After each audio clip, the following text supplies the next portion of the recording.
son of Porthos.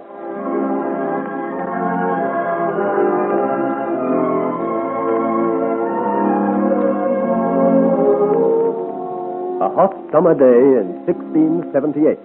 The coach from Nantes, creaking and swaying along the lonely Salma road on its way to Paris. Here it is that the 6 occupants of the coach meet with adventure when they are stopped by a suave rascal calling himself Colonel Cordebouf.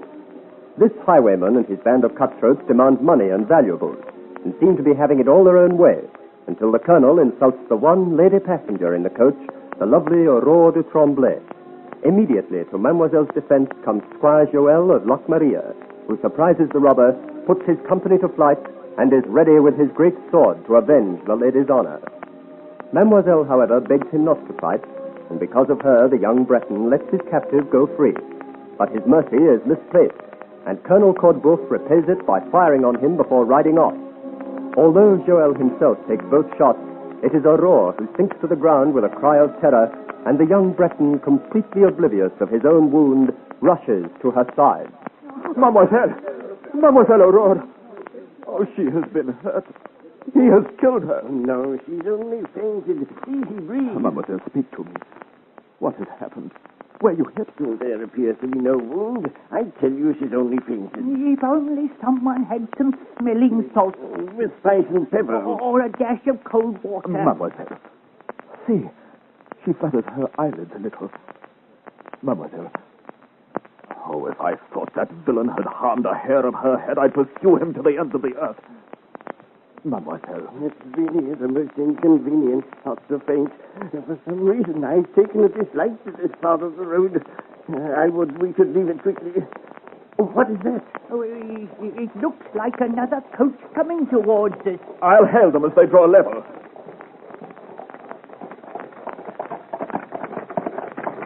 Hold there!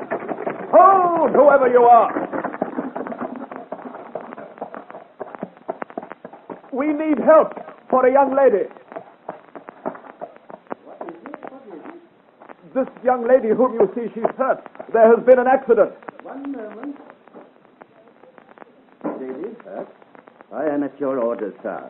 But you are wounded. I? Oh, it is only a scratch. I beg of you, do not worry about me. It is this young lady. I will see what I can do for her. Yes. Esteban, my surgical case. Rest assured, young sir, there is nothing to fear. This young lady is simply under the sway of an attack of nerves produced by emotion. Without being a great physician, I warrant I can relieve her. I am indeed grateful to you, sir, for anything you can do. It is an honor, I assure you. Thank you, Esteban. Now.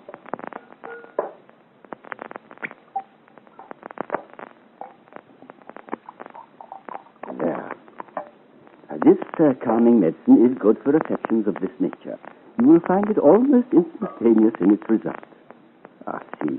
She is breathing more easily already, and the color's coming back to her cheeks. But she has not yet opened her eyes. Oh, the impatience of youth.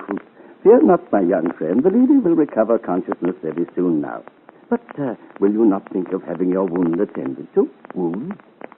A bandage saturated in salt and water and will not even leave a mark. It's only a graze. The bullet merely glanced off the temple. You withstood 2 bullets, not one. You appear to have had quite an adventure. What became of the second bullet? It seemed to strike him on the chest. We saw him stagger under it. My chest? Why, yes. See, the knave aimed well. You see it flattened on a leather belt, which carries my 500 livres in hard cash. If it had been paper money, why, it would have interfered with my meals, I warrant. As it is only a bruise. I compliment you on your escape, but time presses and our patient still needs attention. Is she your sister by chance?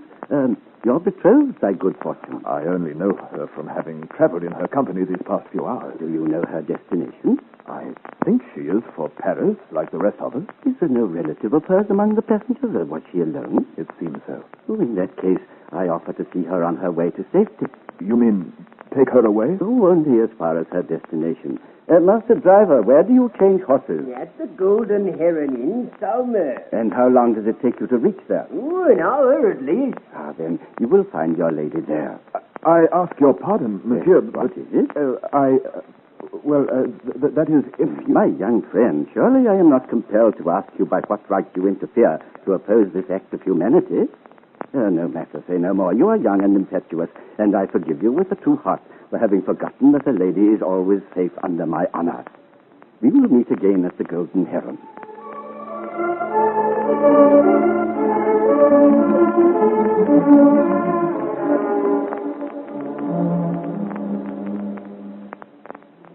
Monsieur de Bois-Laurier?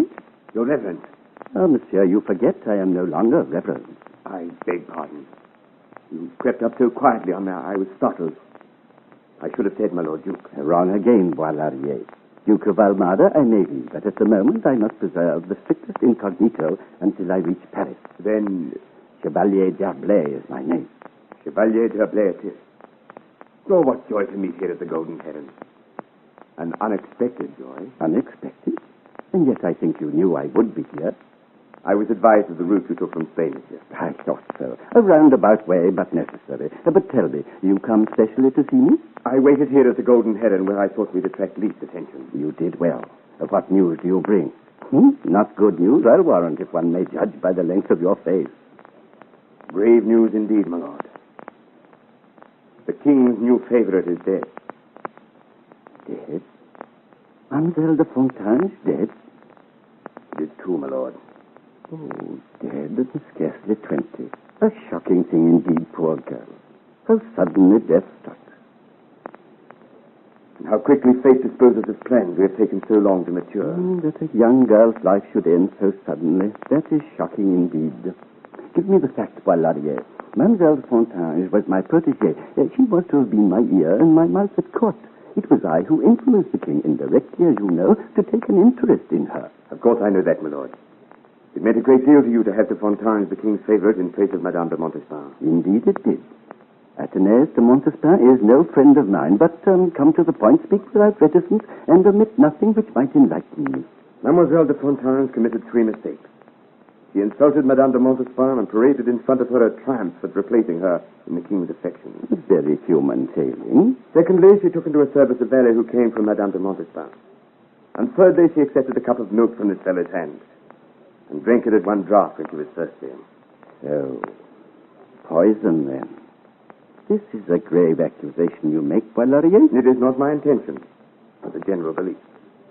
Certain facts brought out at the inquest prove it. And what facts are these? It was established that Madame de Montespan tried to remove her rival by infected garments and gloves, then resorted to a professional poisoner known as Lavoisin. Lavoisin? It is plain that Lavoisin made away with Mademoiselle de Fontaine, and she was burned for her troubles. And the Marchioness, Madame de Montespan, did she then escape justice? No, my lord. You know the Marchioness as well as I.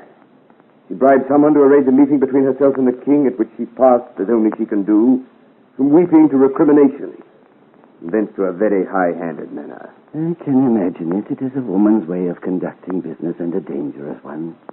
I take it, then, that she is forgiven? Completely. She has no rival now in the king's eye. Oh, well, that leaves us where we began, Bois-Laurier. With the proud Athanase at court firmer and mightier than ever, we have no influence with the king at all. He is no friend of ours, my lord. What steps do you suggest now? What steps? My friend, we must find us another Mademoiselle de Fontaine, another young and pliable beauty to take the eye of the fickle Louis, and to take orders from the King of Spain. This we must do, but Bois-Laurier, where are we to find such a one? Someone knocked. Were you expecting someone, my lord? No. Oh, but wait. Of course, it is the young man from the Nantes coach. From the coach, my lord. One moment, please, one moment. It is a long story, I will tell you later. I brought here a young lady who was indisposed. She is resting upstairs. This young man has come to inquire for her, if I am not mistaken. Enter.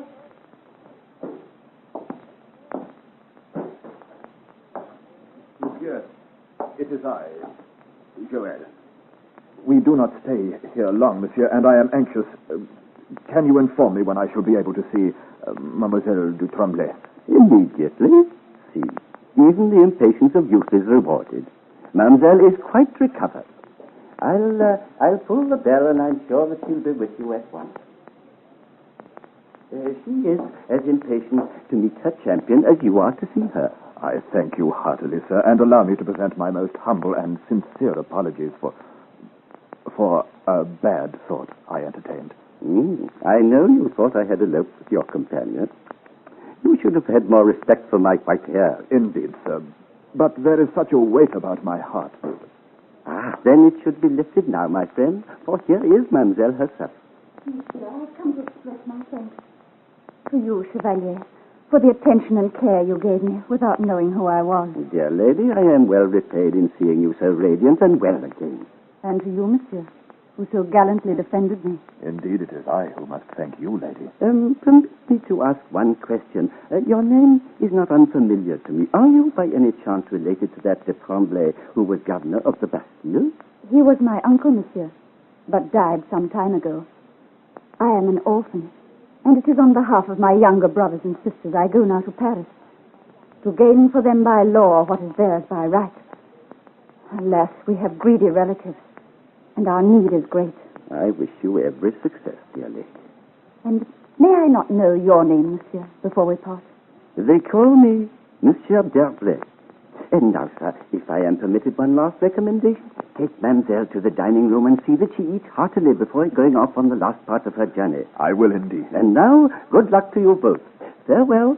We may meet again. Farewell, monsieur. My grateful thanks are always yours, Chevalier.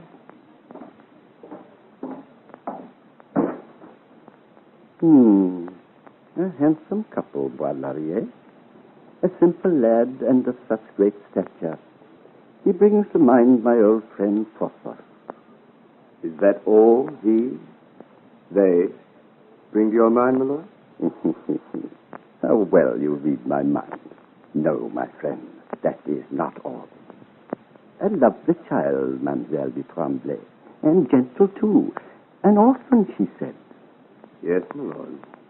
Then salute her lowliness, Bois-Larrier. She is the rising star. Mademoiselle de Tremblay, unless I am mistaken, will displace La Montespan.